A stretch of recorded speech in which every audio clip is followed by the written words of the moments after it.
Hello everyone, আসসালামু আলাইকুম। চলে আসলাম নতুন আরেকটি ভিডিও নিয়ে। তো আজকে আমি রান্না করব হান্ডি বিফ। তার জন্য আমি এখানে গরুর মাংস নিয়েছি 1 কেজি পরিমাণ। আর মাংসতে কিন্তু তেল চর্বি সহ নিয়েছি। আর মাংসের যে মশলা তৈরি করব, এখানে নিয়েছি 1 চামচ জিরা, 1 চামচ ধনিয়া, একটু লবঙ্গ, গোলমরিচ, কয়েকটা সাদা এলাচ, কয়েকটা বড় এলাচ বা কালো এলাচ, আর একটা জয়ত্রীর অর্ধেকের একটু কম নিয়েছি জয়ত্রী। তো এগুলো আমি একটু হালকা ভেজে নেব, তারপর ব্লেন্ড করে নেব। তো আমি একটু হালকা টেলে নিচ্ছি আর কি, তারপর ব্লেন্ড করে নেব। আর আমি এটা রান্না করব হান্ডি বিফ, যেহেতু মাটির পাতিলে রান্না করতে হবে। তো আমার পাতিলটা ছিল অনেক আগেরই, একটু পুরনো হয়ে গেছিলো, তাই আমি পাতিলটাতে একটু রং করে নিচ্ছি। আর এটাতে আমি আগে ভাত রান্না করতাম। তো আপনারা যখন মাটির পাতিলে হান্ডি বিফ রান্না করবেন, যখন পাতিল কিনবেন অবশ্যই বলবেন দোকানিকে যে এটাতে রান্না করা যাবে কি না। কেননা মাটির পাতিলে কিন্তু অনেক সময় শুধু সার্ভ করার জন্যই থাকে দোকানেতে। তো চলে আসলাম এখন মাংসটা রেডি করতে। তো মাংসতে প্রথমে আমি দিলাম পেঁয়াজ বাটা, তারপর দিয়ে দিলাম সেই মশলা ব্লেন্ড করে নিয়েছি, সেই মশলাগুলো দিলাম। আর দিয়ে দিলাম এখানে পেঁয়াজ বেরেস্তা। পেঁয়াজ বেরেস্তাটা একটু বেশি দিতে হবে।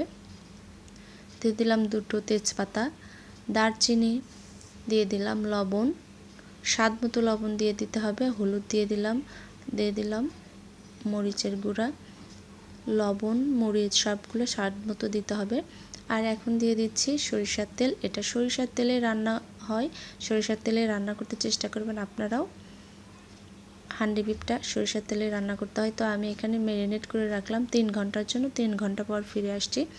আর আমি কিন্তু রসুনও দিয়ে দিয়েছিলাম, সেটা কিন্তু স্কিপ করে গেছি। এই যে এখানে আমি রসুনও দিয়ে দিয়েছি। তো এখন আমি এটা রান্না করব। 3 ঘন্টা হয়ে গেছে। তো পাতিল নিয়ে নিয়েছি, পাতিলে দিয়ে দিলাম প্রথমে সরিষার তেল। সরিষার তেল দেওয়ার পরে চারিদিকে ছড়িয়ে দিতে হবে। এখানে 1 কাপের মতো সরিষার তেল দিতে হবে। চারিদিকে একটু সরিষার তেলটা ছড়িয়ে দিলাম। আর মাংসগুলো দিয়ে দিচ্ছি, তারপর ঢাকা দিয়ে সিল করে দিব। নতুন পাতিল যদি হয় তাহলে পানি দিয়ে একটু কিছুক্ষণ ভিজিয়ে রাখবেন, যেন পানিটা চুষে নেয়। প্রথম কিন্তু লো হিটে রান্না করতে হবে 1 মিনিট, প্রথম হাই হিটে রান্না করে নিতে হবে 1 মিনিট, তারপর লো হিটে রান্না করতে হবে 1 ঘন্টা। আর আমার পাতিল যেহেতু মাংসের তুলনায় ছোট হয়ে গেছিলো, আমার মাংসটা রান্না করতে কিন্তু 2 ঘন্টা লেগেছিল। তো আমি কিন্তু 2 ঘন্টা পর ফিরে আসছি এই যে। আর রান্নার কালারটা অনেক সুন্দর হয়েছিল, আর এটা খেতেও মাশাআল্লাহ অনেক সুন্দর হয়েছিল।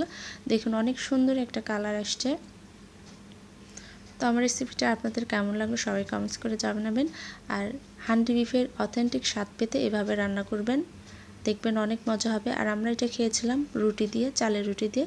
তো তার আর ভিডিওটি দেখানো হয় নাই। সবাইকে অনেক অনেক ধন্যবাদ। ভালো থাকবেন, সুস্থ থাকবেন। আর আল্লাহ হাফেজ। আজকের মতো এখানে বিদায় নিলাম।